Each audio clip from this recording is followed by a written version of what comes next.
Salut à tous! Ça fait maintenant presque 3 mois que je l'utilise, voici mon avis sur le sac à dos Enduristan Hurricane. Ce sac est disponible en deux versions, une de 15 litres, plus adaptée aux petits besoins et surtout pour une utilisation tout-terrain régulière, et cette version 25 litres, plus généreuse, que l'on utilisera majoritairement pour la route, les voyages et quelques portions pistes roulantes. Comme d'habitude sur les produits de la marque, on a un matériau principal à 3 couches thermosoudées à base de nylon 1000 deniers, parfaitement étanche et très résistant. Je vous en fais une démo dans quelques instants, mais avant, faisons le tour du sac. À la réception, on retrouve une petite note qui nous invite à enregistrer le sac sur le site pour pouvoir faire un patch personnalisé. Vous avez le droit à 4 lignes, c'est original et qualitatif. Deuxième chose, c'est un petit tube de graisse au silicone qui vous servira à lubrifier les fermetures étanches du sac. Sans ça, les fermetures sont très fermes à utiliser, ce qui rassure sur leur aspect bien étanche. Ça va beaucoup mieux ensuite, n'hésitez pas à renouveler l'opération dès que c'est nécessaire. Pour la périodicité, ça va grandement dépendre des conditions d'utilisation du sac. J'ai eu à le refaire une deuxième fois durant ma période d'essai par exemple.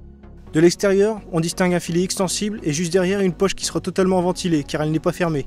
Pourquoi pas pour sécher des affaires tout en roulant, ou bien pour du matériel qui ne craindrait pas la pluie ou une chute. On a ensuite 4 sangles de compression, donc pour serrer le chargement et éviter que ça ne ballotte de trop, ainsi que pour des porte-bouteilles de chaque côté du sac. Ici, j'y ai par exemple mis une bouteille d'eau d'1,5 litre et une grande bombe de graisse à chêne. Enfin, on a 2 poches bonus.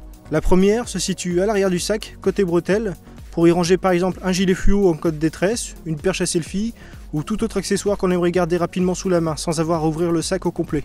La deuxième se retrouve sous le sac, elle est assez volumineuse elle aussi. J'y rentre par exemple une paire de démonte pneus et un gros scotch américain, ou bien pourquoi pas une trousse à outils comme celle de Enduristan qui rentre au poil. Ces 2 poches sont indépendantes du reste du chargement et bien sûr totalement étanches elles aussi. Je les ai très souvent utilisées, c'est plus pratique qu'on l'imagine. Le gros logo de la marque est réfléchissant, plutôt sympa, mais il sera inefficace si vous avez un top case ou un sac de sel à l'arrière de la moto, étant donné qu'il se situe tout en bas. On aurait aimé retrouver des rappels un peu plus haut sur le sac pour une plus grande visibilité dans toutes les situations. Si on passe maintenant à l'intérieur du sac, on remarque déjà que l'ouverture est généreuse, à condition de dégrafer les 2 sangles de compression supérieures bien sûr. On s'étonne un peu de constater que l'intérieur n'est pas rouge, ce qui est pourtant un point que l'on retrouve sur tout le reste de la gamme et que Enduristan vante à juste titre comme un aspect pratique qui permet de mieux visualiser le contenu du sac. C'est dommage de ne pas l'avoir repris ici. J'avoue ensuite avoir un peu peiné à retrouver les 25 litres de contenance, mais je pense que ce sont les multiples compartiments internes qui donnent cette impression. Ça va bien sûr dépendre de comment vous agencez le sac, sachant par exemple que les poches bonus restent souples, ce qui permet de les écraser et de ne pas empiéter sur le volume interne si vous ne les utilisez pas. On a donc la possibilité d'y ranger des petits accessoires sans les perdre au fond du sac, de mettre un mini PC ou une tablette dans la poche rembourrée, une batterie externe pour recharger des appareils, un disque dur de stockage, etc. etc. De ce côté-là, on a largement de quoi agencer le sac comme on veut, c'est très complet. Et si l'on a besoin de plus d'espace de rangement, il reste possible d'acheter des petites pochettes Hatpack de chez Enduristan à fixer sur les côtés du sac ou sur la sangle ventrale, ou même d'y adjoindre un sac Basepack de 6,5 à 12 litres directement à l'arrière du sac sur les 4 boucles prévues. Petite note d'amélioration pour une prochaine version, il aurait été préférable de raccourcir de 1 à 2 cm la fermeture principale du sac. Car ici, on se retrouve à buter sur le porte-bouteille et ça laisse 1 cm d'ouverture si on ne prend pas la peine d'insister. C'est pas génial pour une étanchéité totale.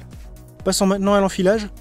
J'ai rapidement constaté un souci lorsque le sac était un peu chargé. Lorsqu'on prend naturellement la sangle du sac pour l'amener sur ses épaules, on se retrouve parfois avec la sangle qui glisse jusqu'à se détacher du sac. Elle n'est en réalité pas cousue pour permettre justement qu'elle s'ajuste automatiquement en suivant le réglage que vous faites ensuite avec les sangles. Mais Enduristan n'a pas conçu de système efficace pour éviter ce désagrément. Du fait, j'ai fini par trouver une astuce qui marche à peu près bien. Ça consiste à bloquer la boucle au-dessus du passage de sangle et là ça ne glisse presque plus.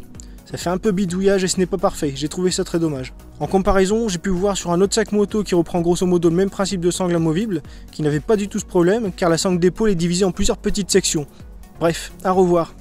Une fois sur nos épaules, on a ensuite 2 zones de maintien, avec celle du haut qui va prendre appui sur votre torse et celle du ventre qui va maintenir le sac collé à vous, même lorsque ça secoue ou que vous prenez la voie rapide par exemple. L'ajustement possible est très large et très facile à manipuler, aussi bien pour le détendre que pour le tendre. Il suffit de tirer sur les sangles en diagonale et on le serre fermement afin d'avoir un très bon contact et donc de beaucoup moins ressentir le poids du chargement sur les épaules mais plutôt en appui sur le torse. Si vous ne faites pas ça correctement, ça ne sera pas agréable à l'utilisation. Le dos du sac et les bretelles sont bien rembourrés, ça assure un réel confort et le sac se fait vite oublier. On garde toute la liberté de mouvement nécessaire et l'idéal si vous avez beaucoup de poids à l'intérieur, c'est de faire en sorte qu'il pose un peu sur l'assiette de la moto lorsque vous êtes en position assis. Les sangles d'ajustement sont là pour ça et ce sera plus supportable notamment pour les très longs trajets. Bien qu'il ne soit pas idéal pour le tout-terrain, j'ai quand même été en faire avec à de nombreuses reprises et j'avoue avoir été surpris de ne presque pas le ressentir. Tout dépend encore une fois du chargement que vous emportez bien sûr. Le seul bémol, c'est qu'il apporte un surplus de chaleur car il réduit forcément l'extraction d'air à l'arrière de la veste et qu'il obstrue parfois les zips de ventilation à l'avant. Une chose sympa à savoir, c'est qu'il accepte de recevoir une poche d'hydratation. J'avais laissé le modèle Hydrapack HP03 qui permet de contenir entre 2,5 litres et 3 litres suivant sa configuration. Mais je n'ai pas pu y mettre plus de 2,5 litres avec le sac Hurricane, sinon ça ne rentrait plus dans la poche, il fallait se battre avec. C'est déjà une belle contenance, et il faut savoir que cette poche à eau est garantie à vie. Le cordon fait 91 cm et la tétine est courbée à 45 degrés.